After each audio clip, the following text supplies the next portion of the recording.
Hello, and welcome to another episode of Booked and Writing. I bet you didn't think I'd do another one. I didn't. You know what? I'm really proud of myself for doing another one. If I'm being so honest, I'm not going to force myself to do these because I'm not going to do these unless I have something to talk about. Now, can I find something to talk about all the time? Hell yeah, I can. It's a good thing I'm not monetized yet on this channel because you're not supposed to swear in the first minute. I'm still going to slightly beep it, I think, just in case. You never know. I don't want to get on their bad side this early on. Anyways, I can always find something to yap about, but I wanted to have some substance. So, I have a few things to talk to you about today. The first thing I'm going to talk about, though, is my absolute terrible weekend. Not that you care, but I had food poisoning and I felt like a dying Victorian child. No offense to Victorian children, no disrespect. I will change that. I felt like, slight disrespect to men, I felt like a man, a grown man who had a slight cold. Just a little cold. And you know, that really takes them out.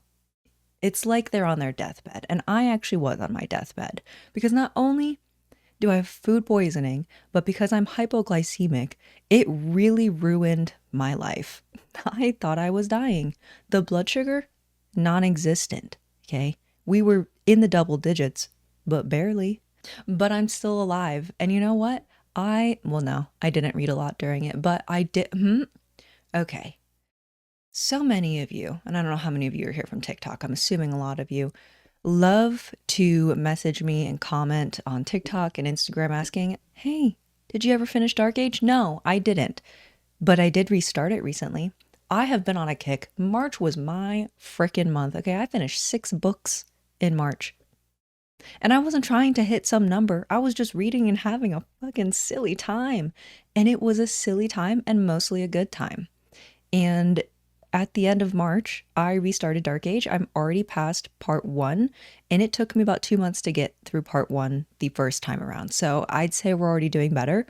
I fully believe that I am going to finish it this time. Anyways, I did listen to a little bit of that while I was dying, but I was going to try to say that I got a lot of reading done when dead. No. I got a lot of sleeping done, which also very good for me because I've been lacking that. Enough about me dying though. Let's get into my talking points here. That's why I have them written down, because I will veer off into so many different conversations if I didn't have them. I need a moderator for myself. Jesus, I just need to clone myself. God, that would solve so many problems for me.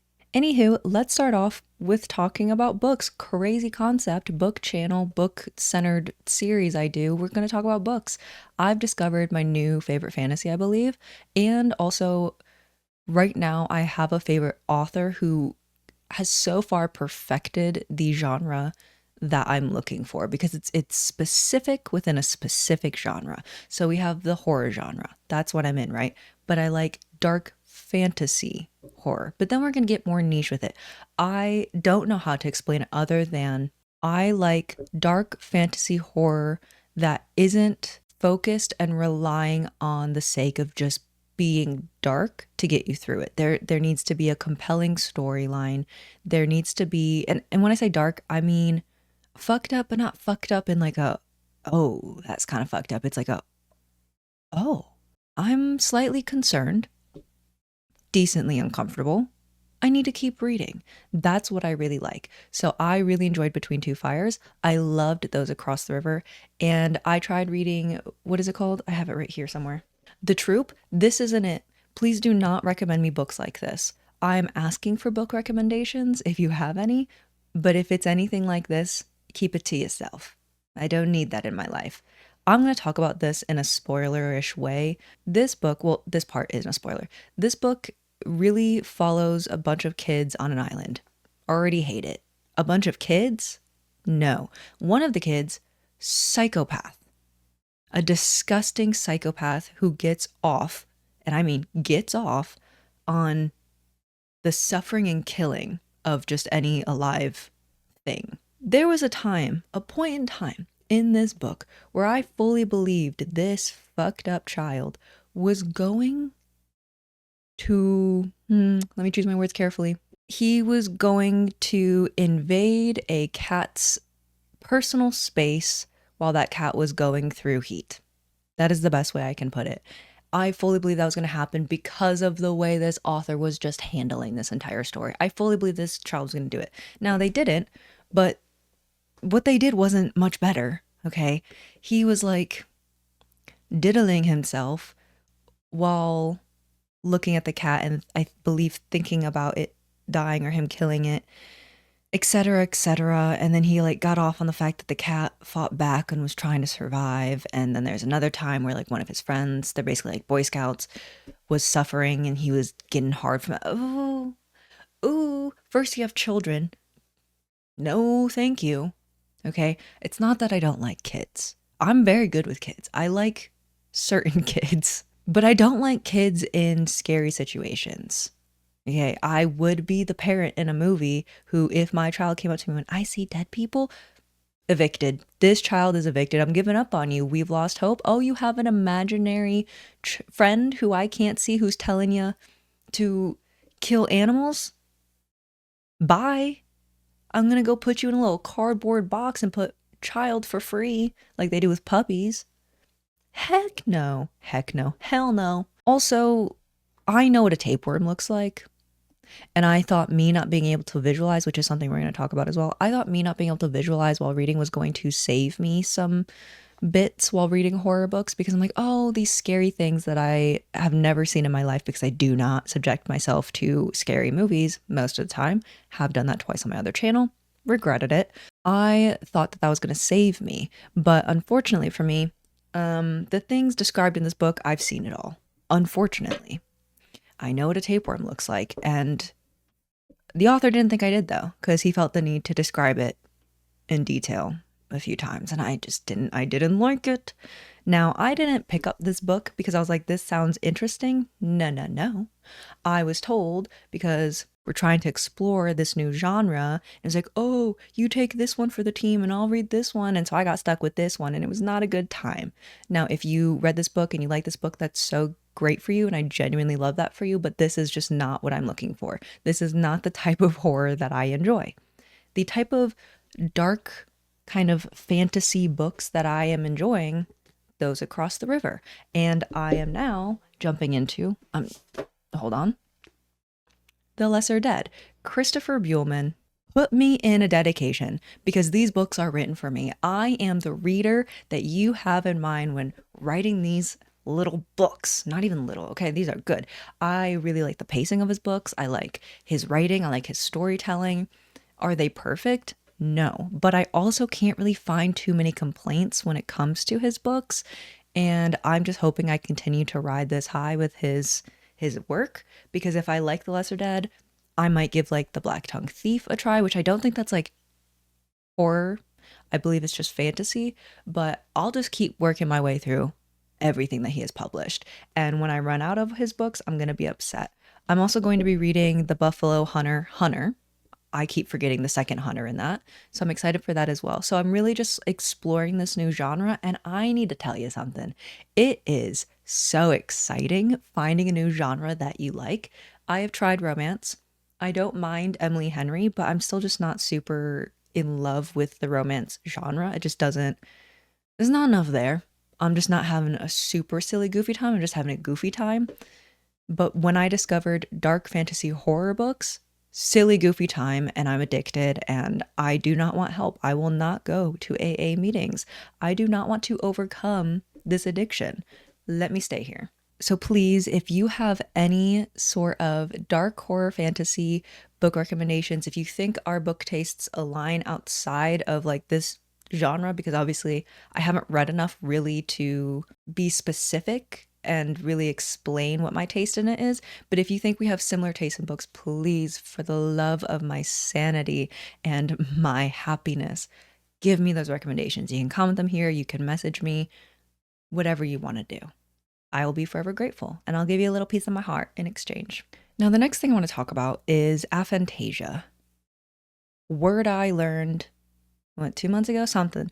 I posted a TikTok talking about how I don't visualize while reading. Maybe I'll see a stick figure, but not really. And how I describe it is I know what things look like, but I'm not actively seeing it in my head.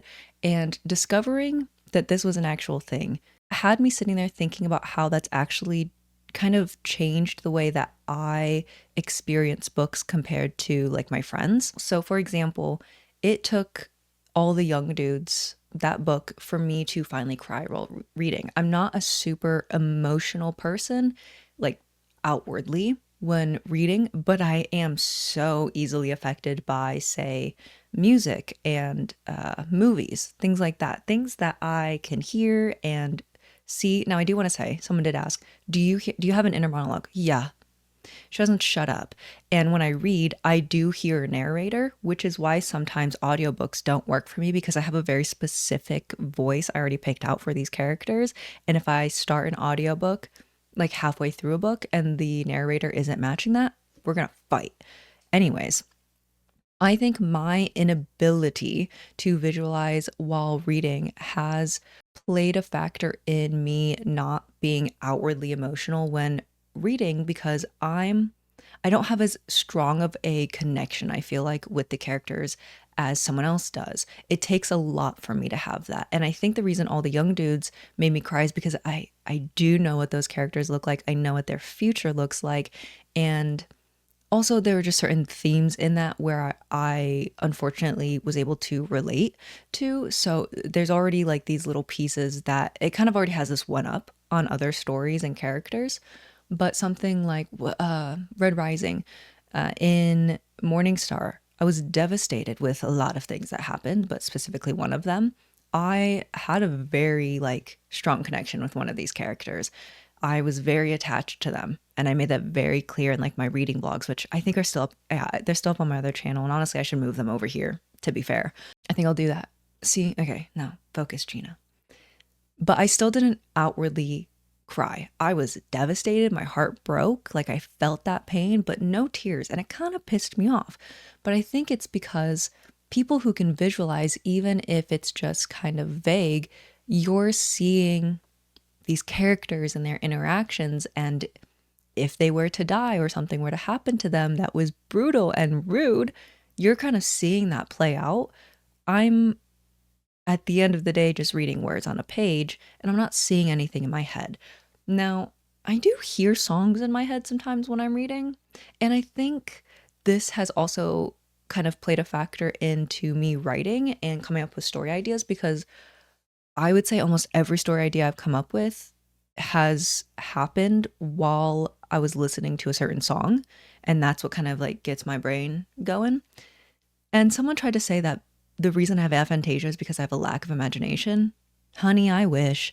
I wish I had no imagination. Do you know how much simpler some things would be? But also, things would be very boring. But also, God, I wouldn't come up with all XYZ things happening like, oh, this could happen, blah, blah, and just like freak myself out and give myself anxiety. I do think the aphantasia has caused me to, it just takes a lot more for a story to elicit an outward emotional response from me because I'm not seeing anything. And so if an author is really relying heavily on the reader being able to visualize everything, it's not going to work for me. And perhaps that's why there's certain books. I really couldn't pinpoint one, but maybe that's why certain books just didn't land with me the same way it did other people. And I think that's why I don't have like a list of book boyfriends that I'm like, oh yeah, that's the one for me. I really don't. I remember I was with my friends and we were just talking about like, oh, have you ever read like a book where that's like your ideal man? I'm like, no.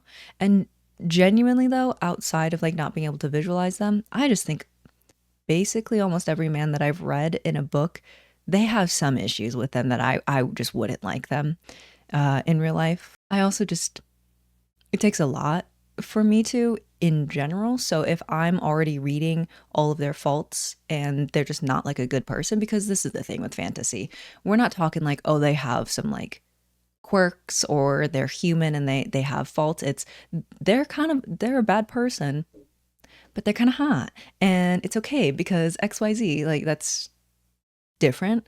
And so I'm like just way too logical with it where I go, no, he's a killer. I don't actually find that attractive, but I don't really see them. And so the first time that I'll ever see what a character looks like is when artwork comes up and I go, oh, is this what you guys were seeing? I'm gonna I'm going to bring it up. Akatar. Now, I don't like AI art, but obviously this is one of those series where there's so much fuck, I can't say that word. AI art for specifically the Bat Boys. The first time I saw one of those things, I went, that is not what I was picturing. I'm going to be so honest with you. If I were to draw for you, first of all, it would be a stick figure. But if I could draw really well, if I had to guess what these characters looked like and how my brain was interpreting them without being able to like actually paint me a picture, it would be a 5'10" skinny man. Nothing too fantastic about him. Purple eyes, a little unsettling. Whereas this artwork, both AI and not, nothing like I would have made. Much better looking, and I understand the appeal. I still don't want to date any of them. All in all, I think aphantasia, figuring that out, figuring out that other people have this, figuring out there's a name for it, being able to look into it, trying to see the degree to which I experience it because there's different levels of it, it was very interesting, and it was really fun for me to kind of explore how that has changed the way I approach and kind of how I digest books and how I receive them and go through them compared to other people, especially those who I know. I'm like, it makes sense to me why they had this response, whereas I had this one, or they had this experience. I remember I was talking to my friend Allie, and I had read the first chapter of Blood Over Brighthaven, I believe, or some book, and she was like, "Oh, what do you see when you were reading about the blah blah blah?" Because I see this, this, and this, and I went, "I don't see anything. I I feel I'm feeling things. I feel as if this is going to be a good book, and I feel the intensity and the tension and the devastation, but no, I didn't see any of that. I don't know what the hell you're talking about." So, oh, great example. The Cruel Prince. When I saw artwork of what's the guy's name? Carden with his little tail, because I've never seen a man with a tail before, what my mind was trying to tell me he was looking like was just uh the man from Flushed Away, but not his face, just like his body type, and a longer tail that just kind of like hung around. This is his tail, just like doing this little thing. And then you add a crown. And I was like, okay, we'll add a little bit of like nicer clothing to that. I know what some royal threads look like, and I know what a crown looks like. And we'll just put like a regular human face on this rat's body. That's what my brain would have come up with. Morning Glory Milking Farm. I've never actually seen what's supposed to be an attractive minotaur before in a business suit, I believe. So instead, my brain went, but you have seen Zootopia. And you've seen the deputy, the cop man from that. There you go. That's your main character from Morning Glory Milking Farm. It honestly makes reading more, it makes it an adventure. It's really fun for me to see people thirst over these characters who I have pieced together terribly. Oh, this is a great way to describe it. My brain has a catalog of things that I've seen. Okay. It's not that I don't store things in my brain, but I don't see anything. Say apple, I am thinking of the word apple. I know what an apple looks like, but I'm not saying one in my head.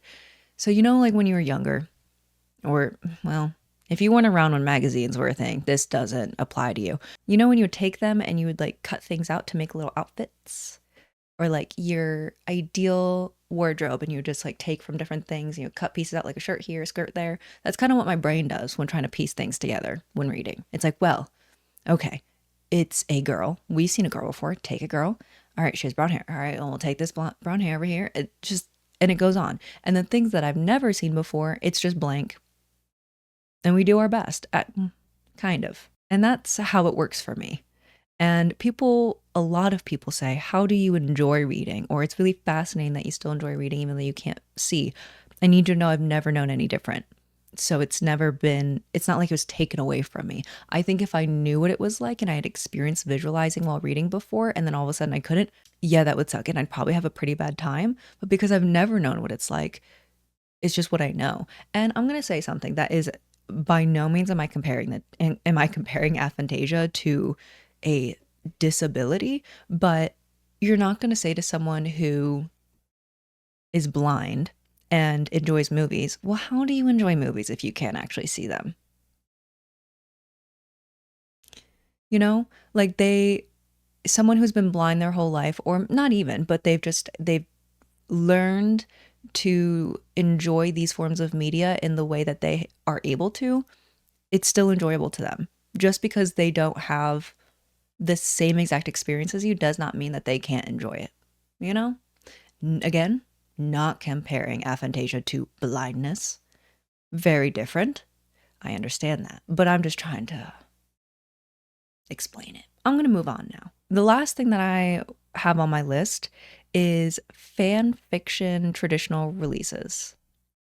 I was a fan fiction girly. I think I talked about this in my first video for this series, but we have quite a few fan fictions that are being traditionally published this year. We have Draco Malfoy and the Mortifying Ordeal of Being Loved. Now, this isn't a direct publication of it. It's not a direct pull.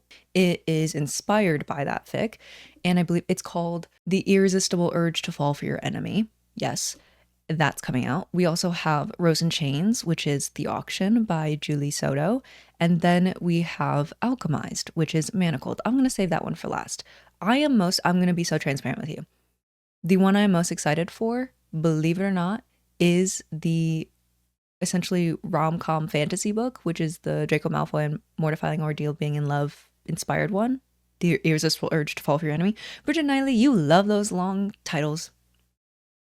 And I love that about you. I am most excited about that one because out of all of those fan fictions, that is my favorite. There is just something about it. I loved her writing. I loved the humor. I loved just the silliness of it, but it still had this plot to it. It's not a big plot. It's there though. It's there throughout, but it's just a silly, goofy time. And I think I'm going to really enjoy it. I did apply for it on NetGalley and I haven't even been rejected. Berkeley, just reject me if you don't want to give it to me, but don't leave me on red and just not reply. That's so rude. I'm really upset about that. I don't ever get upset about not getting ARCs except for 2 times in my life. And it was for that one and for The Night and the Moth, the new Rachel Gillick book, because I think those are my most anticipated book releases for this year. And I wanted them so badly. And now I know what it's like when people see me get arcs of things that they're really excited about. I know what it's like now because what the fuck? I just need one of the people who has an arc to loan it to me. I will send it back and I will send it back in mint condition. I promise. I just need to get my greedy little hands on it. Please. Anyways, that's one I'm most excited about. I am excited about the Rose and Chains. I will be reading that as well because I did really like The Auction. I believe I read The Auction before Manacled. Before or after? I don't remember, but I believe The Auction was in... So I read Liatoza, I read Dematmobile, I think I then read The Auction and then Manacled, I believe. Or it was Manacled and then The Auction, but around the exact same time. And I really liked that as well. And then we have Alchemized.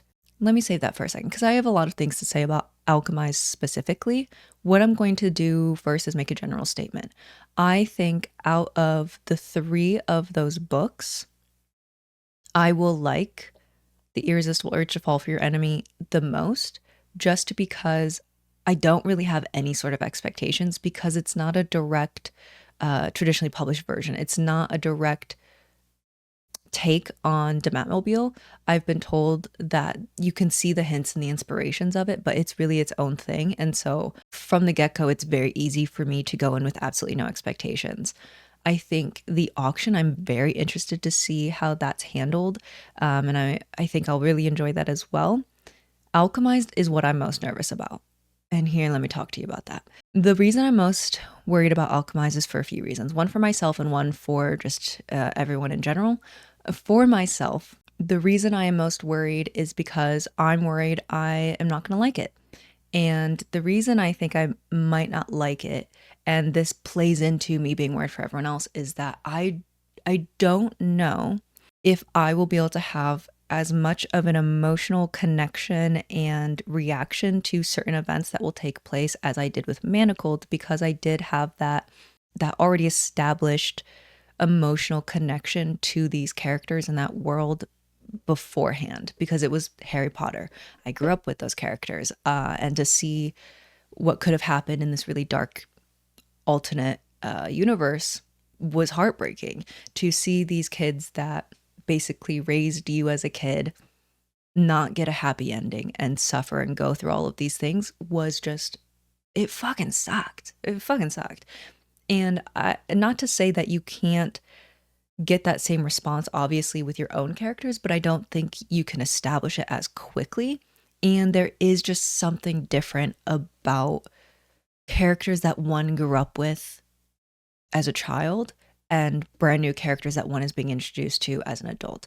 Now, obviously, I have far more like empathy, the capability of empathy. My empathy in general is just wider, and I can extend it far easier than I did when I was a kid. But because the Harry Potter books and those characters were there for my formative years, it really left like this impression and it has this hold on me. Whereas like an adult, I'm very good at separating myself from fictional characters. Now, sometimes I have issues with that, like Supernatural.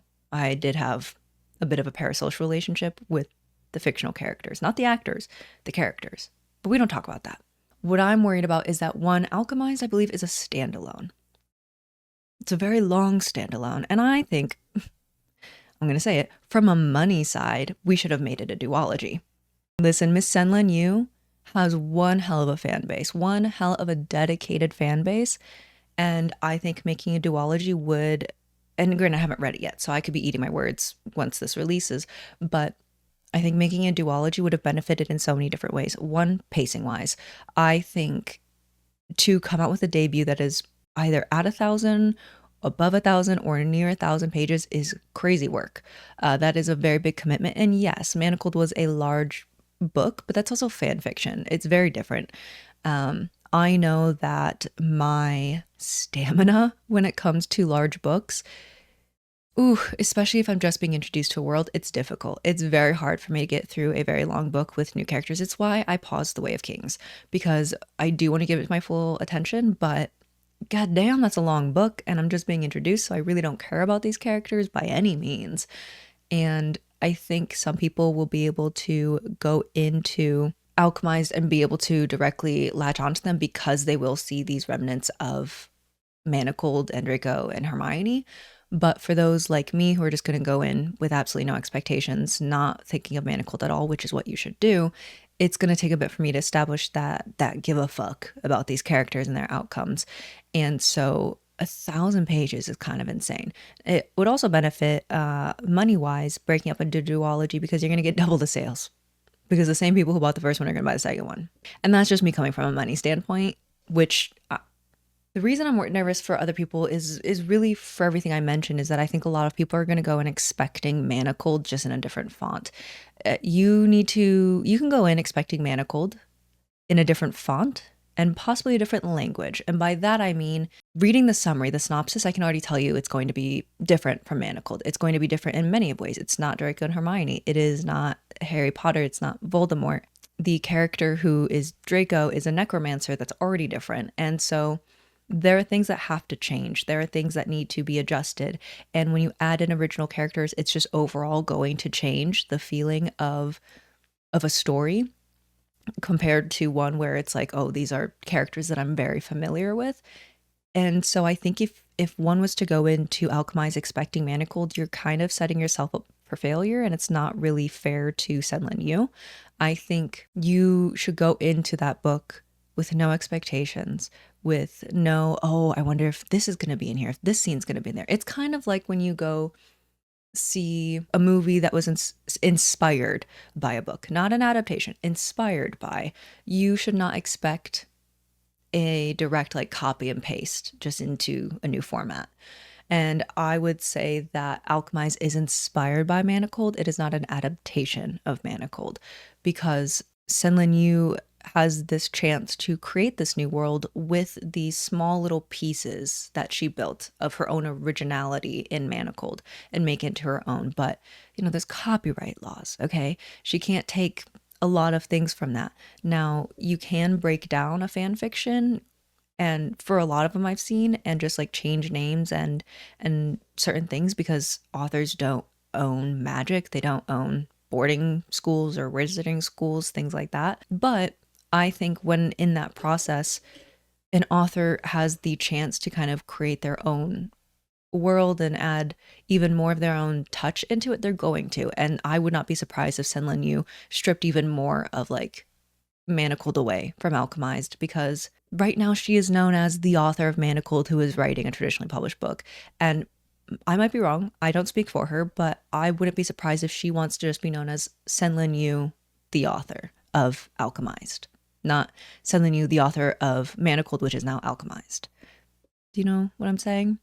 And so my main thing for that is I really hope that people go in with zero expectations and they give the book and the characters and this new world a fair chance. I also hope that people are ready. And by that I mean in the fanfiction community, it is frowned upon. It is very much frowned upon to criticize work that you read for free within the community, because usually people are doing it as a hobby. There's no editors. It's basically like you're reading people's first drafts. I'm going to tell you right now, my fan fiction that's online in public, that's a first draft, baby. I maybe added some commas. I did go back and adjust the first chapter because I was writing in a different tense than the rest of the story. But that story, I was really finding my voice with that because I was writing it as I was just like come up with things, and then I posted it all. But I did not go back and do any sort of proofreading or line editing or any developmental editing, nothing like that. That is a first draft that people have access to. And so there's this rule of like, do not criticize fan fiction. And then now you are entering a book that is not fan fiction, but is by a fan fiction author, and it is inspired by a very well-loved fan fiction, and it is allowed to be criticized now. People are allowed to not like it. I feel like there might be this small pocket where people are going to get defensive because they love the original work, because they love the author, but you can't, because people paid for it, and so they are allowed to have their opinions. They're also just allowed to have their preferences and not like it, because if it has even a smidge of the dark kind of tone that Manacled did, it's not going to be a book for everybody. It's going to be uncomfortable. People aren't going to like it, and that's okay. That's completely fine. People don't like my favorite books, and though it pisses me off and I think they're wrong, that's their opinion, and they're unfortunately allowed to have it because they paid for it and they didn't get what they thought was worth their money. And that's that. And so that's what I'm really worried about, because I'm also worried about now you have this book, specifically Alchemized, is really being promoted as the traditionally published version of Manacled. People are now looking at Manacled. Obviously, it's taken down from AO3. People are illegally buying Manacled. People are going into the fanfiction community space, which is amazing, and I think that's great, and I don't think you should gatekeep a community, but I do think when you enter a community, you should maybe look into the etiquette and look into kind of how they operate. And if you don't, but someone just kindly says, hey, by the way, like, this is how we handle this. This is how we handle publicly rating. We don't really do that. People should listen. And unfortunately, not everyone really cares enough to do that. And so with it being so publicly marketed with Manacled and fan fiction attached to this very anticipated book, I would say it's probably one of the most anticipated books that I've seen people like talking about for this year. You have people going to the fan fiction space and kind of not respecting it, and that's really unfortunate, because when you disrespect it in illegal ways, like buying fan fiction illegally online, you're risking that entire community. And I know for so many people, just like it was for myself, it's a safe space. It's a place for them where they feel very welcomed, and it's where they go to escape reality. It's just like us with like book talk and things like that. And so I would just hate to see that community kind of suffer because news outlets or things like that are just throwing these words around, and then people are joining in without care. It's like, when you walk into someone's house, even if you wear shoes inside your house, don't you typically ask, hey, do you want me to take my shoes off? Or you don't ask and you just take your shoes off anyways. And then if they go, oh, you don't need to take your shoes off, then I still take my shoes off because I'm not going to walk through your house with my dirty ass shoes on. But like, it's just a respect thing, just a common decency thing, I think. And unfortunately, in the fanfiction community, it's not new for there to be this kind of wave of people coming in and not caring to learn anything about it. I've really gone on a tangent about fan fiction. I don't know how we got here. Again, I was sick. It's Monday. This is my first day back sitting. This is my first time sitting up in like 4 days. So leave me alone. My brain is still a little foggy, but I wanted to talk. Anyways, my final thoughts on all of that is I think I am going to love The Irresistible Urge to Fall in Love. Or no, The Irresistible Urge to Fall for Your Enemy. I think I'm going to like Rose and Chains, and I have no expectations for Alchemized, but I am going to be reading it, and I am going to be brutally honest about it. And I am very intrigued to see how she takes a story like Manacled and makes it into one single book with new characters. Because if you don't know how Manacled is formatted, there's the present day, then there's a bunch of flashbacks, and then we go back to present day. And I don't know if she's going to handle it the same way. I'd be a bit surprised, but also the word count. Yeah, I don't know. I'm going to shut the fuck up. Anywho, my final thoughts on today in general is that food poisoning sucks. I want more dark horror fantasy recommendations, and that's all I got. I am going to the UK soon. A little update on my book I've been writing, and I have talked to my friend, and I'm going to try to write while I'm there as well, every day, at least for a little bit. And I'm hoping to come back with at least 10,000 extra words in my doc. And I'm very excited about my story. And I'm going to be honest, one fear that I have is people reading it, because I feel like I'm highly critical of books. And so with that, I think people expect me, I've had people tell me that they expect like really high caliber because I'm very critical of other books. Please know I am still just a young Padawan. I'm a student and I am working, and this will be my first day. This will be my debut novel. So people, please give me a break.